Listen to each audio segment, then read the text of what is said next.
కర్మణ్యేవాధికారస్తే మా ఫలేషు కదాచన అని భగవద్గీతలో శ్రీకృష్ణ పరమాత్ముడు చెప్పాడు.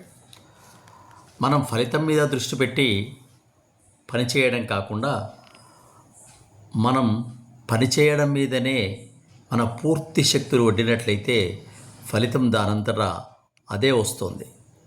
కాబట్టి నిరంతరం శ్రమించడం అలవాటు చేసుకో, గెలవడం నీకు అలవాటుగా మారుతుంది అనే సూక్తి నిరంతరం శ్రమించే వారికి తెలిసిపోతుంది. నిరంతరం శ్రమిస్తున్నప్పటికి కూడా ఒక్కోసారి అనుకున్న ఫలితాలు సాధించక నిరాశ నిస్పృహలు ఆవరించే అవకాశం ఉంది.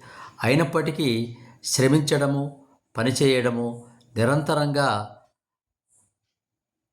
ఆ మార్గంలో నడవడం అనేది తప్పనిసరిగా చేయాలి. ఎందుకంటే సముద్రంలో ఉన్న కొండరాళ్లను కూడా నిరంతరంగా అలలు తాకడం వల్ల ఆ శిలలను కూడా కరిగించే శక్తి ఆ అలలకు ఉంటుంది.